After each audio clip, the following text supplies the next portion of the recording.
Hello and good morning student, how are you all. I hope कि आप सब fine हो। Standard 5 subject Hindi.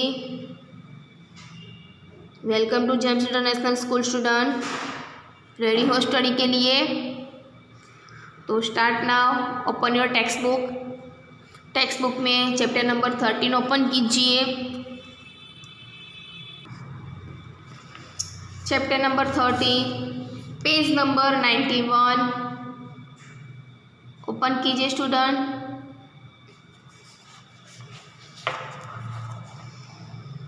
तो आज की डेट मेंशन कर लीजिए पहले बुक्स में आप, ठीक है। नेक्स्ट वीडियो में स्टूडेंट हमने आपको पुनरावर्तन 3 फॉर बुक में करवाया था, ठीक है। तो आई होप कि आप लोगों ने कंप्लीट वर्क किया होगा। आज हम चैप्टर नंबर 34 स्टार्ट करते हैं। तो क्या नाम है उसका? स्वच्छता। ओके, तो अब हम आगे इसका एक्सप्लेन करते हैं, तो ध्यान रखिएगा स्टूडेंट और ध्यान से सुनिएगा। स्वच्छता और स्वास्थ्य का घनिष्ठ संबंध है। स्वच्छता और स्वास्थ्य दोनों का एकदम गाढ़ा संबंध है। मतलब क्यों? क्योंकि जहाँ स्वच्छता होती है वहाँ पे स्वास्थ्य अच्छा होता है, और जहाँ पे गंदगी होती है वहाँ पे बीमारियाँ भी ज़्यादा होती है। इसलिए स्वच्छता और स्वास्थ्य का घनिष्ठ संबंध बताया गया है। स्वच्छता के अभाव में गंदगी फैलती है, ठीक है। स्वच्छता के अभाव में मतलब कि जहाँ पे स्वच्छता नहीं होती है वहाँ पे क्या फैलती है? गंदगी फैलती है। गंदगी रोगों की जड़ है। मतलब जहाँ पे गंदगी होती है वहाँ पे रोग होते हैं, बीमारियाँ होती है। यदि हम स्वच्छता संबंधी सतर्कता रखें और उचित स्थान पर ही कूड़ा डालें तो स्वच्छ जगत सुंदर जगत का निर्माण कर सकते हैं, साथ ही स्वस्थ भी रह सकते हैं। क्या कहा इसमें कि जब हम स्वच्छता संबंधी सतर्कता मतलब कि हम ध्यान रखेंगे, सतर्क रहेंगे और उचित स्थान पर ही हम कचरा डालेंगे, कूड़ा मतलब कि कचरा डालेंगे, तो ही हम स्वच्छ जगत और सुंदर जगत का निर्माण कर सकते हैं।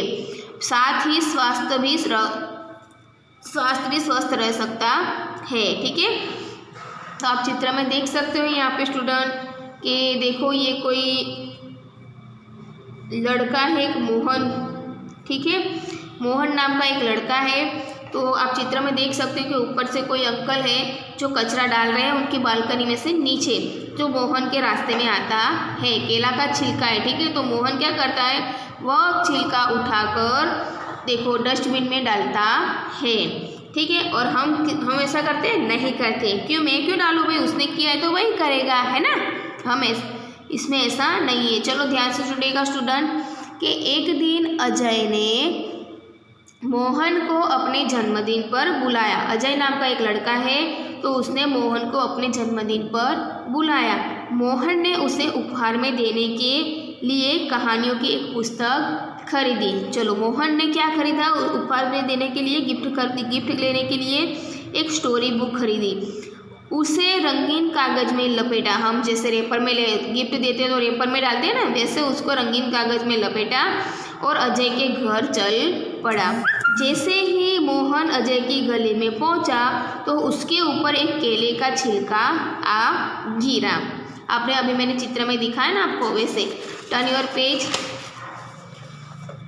अब यहाँ पे देखिए, यहाँ पे भी कुछ चित्र है, तो फिर आगे देखते हैं कि छी छी कितनी बुरी आदत है सड़क पर छिलका फेंकना।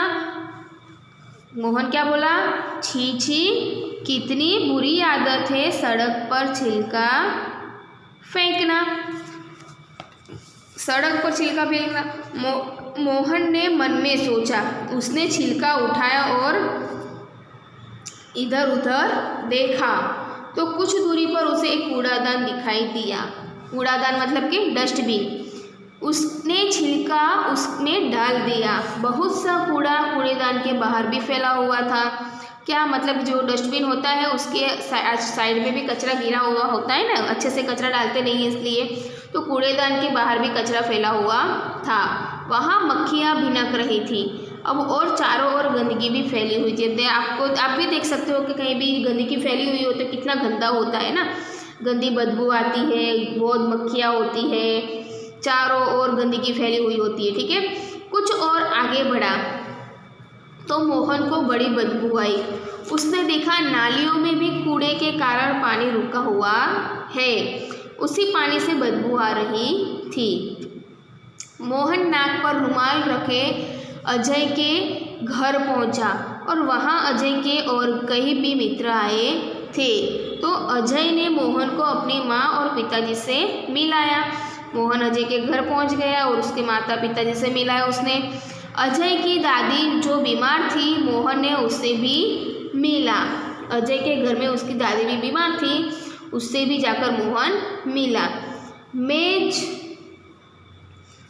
क्या लिखा है, मेज पर खाने की चीज़ें रखी थी। मेज मतलब कि टेबल पर खाने की चीज़ें रखी थी, जिन पर बार बार मक्खियाँ भी आ जाती थी। मोहन ने अजय से कहा, अजय, तुम्हारे मोहल्ले में इतनी गंदगी क्यों है? क्या नगर पालिका इसे साफ नहीं कराती? ठीक है। अब अजय की माताजी ने कहा, बेटा, नगर पालिका की गाड़ी तो आया करती है, जगह जगह कूड़ेदान भी है, पर कुछ लोग उनमें कूड़ा नहीं डालते, वे कूड़ा सड़क पर ही फेंक देते, इसलिए सफाई नहीं रहती है। अब हम भी देखते हैं कि भाई मोदी जी ने अभी हमारे शहर में है कितनी स्वच्छता अभियान चलाई है ना, तो भी कोई लोग ऐसे आदत से मजबूर हो जाते कि नहीं, हम कचरा तो रोड पर ही फेंकेंगे, गंदगी तो हम घर के आंगन में ही करेंगे, है ना। ऐसे लोग कुछ होते हैं ना, तो वो लोग क्या करते हैं, साफ सफाई लोग करते हैं तो दूसरे लोग ऐसे होते हैं ना, वो गंदगी फैला देते हैं, वैसे लोग भी होते हैं। तो क्या बोला मोहन की मम्मी ने कि नहीं बेटा, नगर पालिका की गाड़ी तो आया करती है, जो गाड़ी आती है ना कचरे की, यस, तो वहाँ पर और जगह जगह कूड़ेदान भी है, जगह जगह डस्टबिन भी रखे हुए हैं, मगर कई लोग सड़क पर ही कचरा फेंक देते, इसलिए सफाई नहीं रहती है। अब कचरा वाला आता है तो सफाई करके चला जाता है, ठीक है, फिर उसके बाद क्या होता है, कोई लोग ऐसे मजबूर होते हैं ना, तो वो कचरा वापस फेंक देते, तो वापस गंदगी फैली जाती है। तो दूसरे दिन पाठशाला में मोहन ने अपने अध्यापक को यह बताया। दूसरे दिन पाठशाला में मोहन गया स्कूल में, वहाँ पे उनके अध्यापक मतलब के शिक्षक को बताया कि अध्यापक ने कहा, तुम ठीक कहते हो मोहन, गंदगी बहुत से रोगों की जड़ है। नगर पालिका का काम नगर को स्वच्छ रखना तो है, पर हमें भी नगर पालिका की सहायता करनी चाहिए। क्या कहा है उसने, अब सब ये गंदगी की सब बात बताई उसने उसके सर को कि भाई ऐसा ऐसा है। तो अध्यापक ने कहा कि अजय, तुम ठीक कहते हो, मोहन तुम ठीक कहते हो, गंदगी क्या है, बहुत से रोगों की जड़ है। अगर नगर पालिका तो अपना काम करती है स्वच्छ रखना, ठीक है, नगर पालिका मतलब जो अपने म्यूनसिपालिटी होती है, कॉर्पोरेशन, वो तो अपना काम करते हैं, मतलब कि कचरा वाला भी रोज़ हर रोज़ आता है, गाड़ी वाले भी आते हैं, ठीक है, वो उनका काम तो करते ही है, मगर उनका साथ सरकार भी हमें देना चाहिए नहीं, क्यों, क्योंकि हमें भी कचरा एक कूड़ेदान में डालना चाहिए, उधर उधर नहीं फैलाना चाहिए, ठीक है, वैसे हमें भी नगर पालिका की सहायता करनी चाहिए। तो चलो एक दिन हम सब अजय के मोहल्ले में चले और स्वयं सफाई का काम प्रारंभ करें। तो सर ने कहा, क्या कहा अध्यापक शिक्षक ने, कि चलो एक दिन हम सब अजय के मोहल्ले में जाएंगे और स्वयं सफाई का काम प्रारंभ करेंगे, हम सब साफ सफाई करेंगे। ओके, देखो यहाँ पे चित्र में देख सकते हो आप कि सब उस मोहन और उसके सर और सब फ्रेंड्स उसके साफ सफाई मोहल्ले में कर रहे हैं। अब रविवार के दिन सभी अजय के मोहल्ले में गए, छुट्टी के दिन, ठीक है, सबके हाथ में एक एक टोकरी और झाड़ू थे। सड़क पर झाड़ू लगाकर उन्होंने कूड़ा इकट्ठा किया और नालियाँ की सफाई की और पानी के लिए रास्ता बनाया। Turn your page number 94। उनमें मक्खी मच्छर मारने वाली दवाई भी डाली, कूड़ेदान पर ढक्कन भी रखा। मोहल्ले में रहने वाले सभी लोग बाहर निकल आए और उन्हें देखने लगे। सोसाइटी वाले सब बाहर निकल गए और सब बच्चे को देखने लगे कि हाँ भाई बच्चे सब सफाई कर रहे हैं, हम गंदगी कर रहे हैं और बच्चे लोग सफाई कर रहे हैं। बच्चों में बहुत उत्साह था, प्रोत्साहित, मतलब देखते ही देखते पूरा मोहल्ला स्वच्छ हो गया। अध्यापक ने लोगों को समझाया कि वे घर का कूड़ा कूड़ेदान में ही डाले, वे घर के आसपास सफाई रखें, क्योंकि गंदगी से क्या फैलता है, रोग फैलते हैं। ओके, उन्होंने कहा मेरी पाठशाला के बालक सप्ताह में एक बार यहाँ आया करेंगे, वीक में एक बार यहाँ पे आया करेंगे और वे आपके मोहल्ले को साफ करेंगे। आप भी इस काम में इनकी सहायता करें। एक व्यक्ति ने आगे बढ़कर कहा, नहीं नहीं, इन बच्चों को आने की कोई आवश्यकता नहीं है, हम लोग स्वयं ही अपने मोहल्ले को स्वच्छ रखेंगे।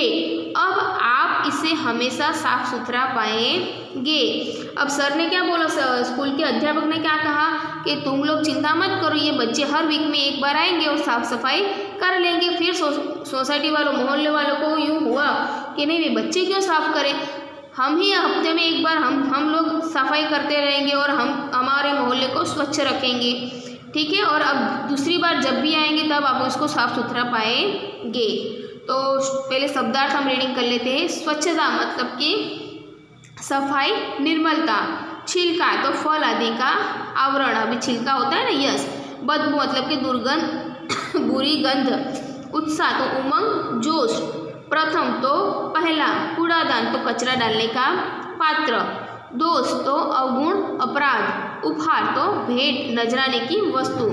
सप्ताह मतलब कि 7 दिनों का समूह। मोहल्ला मतलब कि गली, शेरी। ओके, तो स्टूडेंट आज की डेट और डे मेंशन करो 23।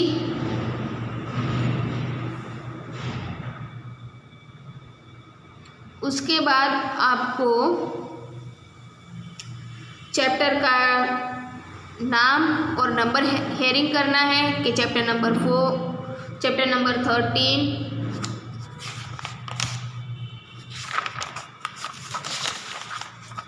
स्वच्छता, इसे हेयरिंग डालो। आज की डेट और डे मेंशन करो। उसके बाद में आपको शब्दार्थ लिखते हैं। आज का होमवर्क आपका है शब्दार्थ लिखना। उसके बाद आपको स्वाध्याय, सामने वाले पेज पर, पेज नंबर 95 पर आपको स्वाध्याय में क्वेश्चन आंसर लिखने हैं, ठीक है। बाकी कुछ हमें लिखना नहीं है क्योंकि सब उसके बारे में मैं आपको वर्कबुक में लिखवाऊंगी, ठीक है। तो आपको ये क्वेश्चन आंसर आए तो आपको लिखना है, अगर नहीं आए तो नेक्स्ट वीडियो में आपको मैं वर्कबुक में लिखवाऊंगी, उसमें से आप क्वेश्चन आंसर लिख लीजिएगा, ठीक है। तो आज का होमवर्क आप समझ गए होंगे स्टूडेंट कि शब्दार्थ और स्वाध्याय में क्वेश्चन नंबर 1 क्वेश्चन आंसर आपको लिखने हैं। और अभी नेक्स्ट फरवरी में आपकी एग्ज़ाम भी आ रही है, तो स्टूडेंट लर्न करते रहिए, ठीक है। Thank you student, take care.